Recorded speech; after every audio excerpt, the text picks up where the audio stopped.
But first, the redacted Mueller report became public more than 2 weeks ago. But the discussion around it and whether it incriminates the president has not gone away. William Brangham has the latest on the fallout. That's right, Judy. Yesterday, a group of former federal prosecutors from all over the country published a statement online saying that, in their professional opinion, Robert Mueller's report makes it crystal clear that President Trump obstructed justice. It reads, quote, "Each of us believes that the conduct of President Trump described in Special Counsel Robert Mueller's report would, in the case of any other person, result in multiple felony charges for obstruction of justice." Yesterday, the statement had more than 300 signatures. That number has nearly doubled today. And this is a bipartisan group of prosecutors. They've served in both Democratic and Republican administrations going back decades. One of those people is here with me now. Paul Rosenzweig was an associate independent counsel under Kenneth Starr, part of the Whitewater investigation into President Bill Clinton. Welcome to the NewsHour. Thanks for having me. Help me understand what your intent was. Why did you sign on to this letter? Well, I can't speak for everybody else, but my personal intent was twofold. The first was kind of a public policy desire to cut through the summaries and the cloud of misunderstanding, and at least for myself, do my best to make sure that the American public understand what was really in the letter, that it actually did describe acts of potentially criminal misconduct so that they could appropriately evaluate President Trump and his conduct in their own minds. So that was the first part. The second part was more personal, which was I feel the burden a bit of intellectual consistency, if you will. I said much the same thing about Bill Clinton 20 years ago when I was working for Ken Starr, or thought much the same thing about it. And seems to me important, especially today, for lawyers to speak with consistency about the rule of law and apply it without consideration of party or partisan benefit. In the letter, you cite multiple instances, you and all of your collective signatories cite multiple instances of what you allege is clear evidence of obstruction. What are some of those examples that stick out to you? Well, each of us, I'm sure, has his own favorite, if you will. I could name a couple off the top of my head.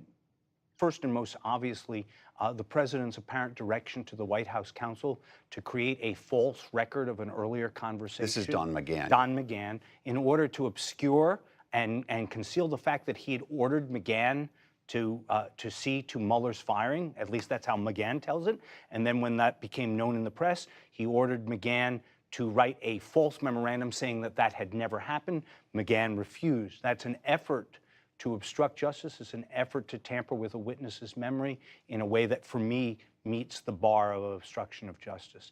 Other ones that we could name, for example, the apparent threat to Michael Cohen in advance of his testimony, that bad things might happen to him and they might open up his parents, his family's history. That's, again, an obstructive act intended, it looks quite clear to me, to cow Mr. Cohen and to dissuade him from testifying. Those are two for starters. You and all of the signatories of this letter argue that this is pretty crystal clear evidence in your mind as former prosecutors that you could have brought a case on these.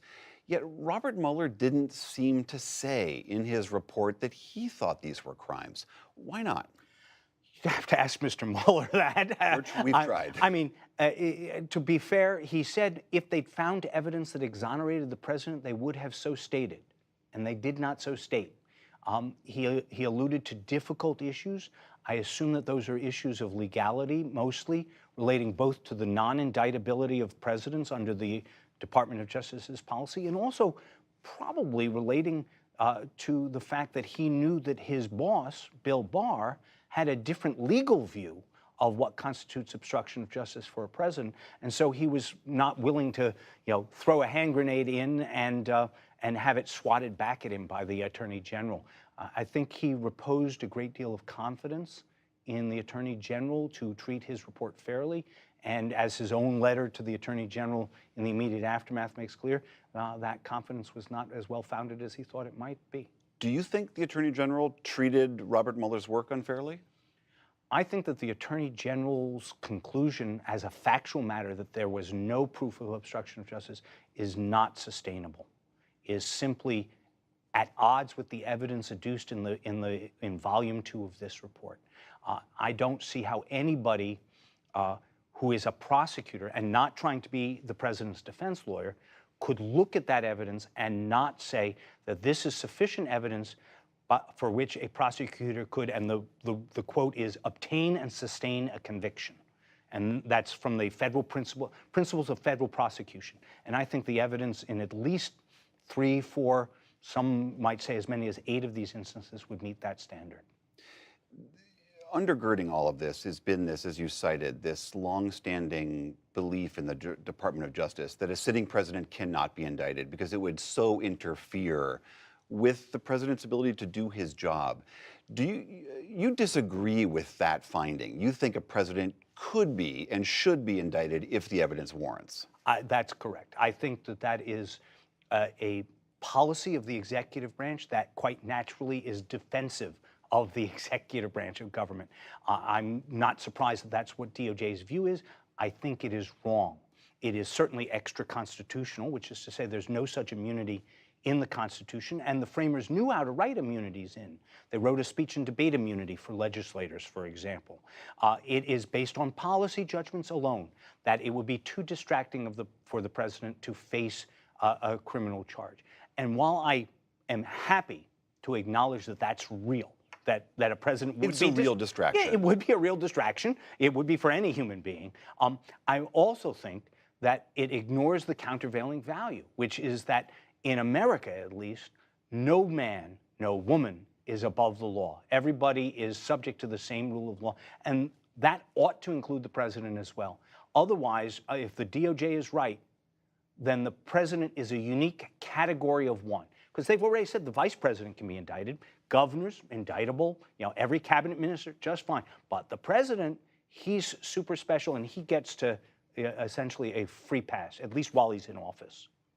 Paul Rosenzweig, thank you very much. Thanks for having me.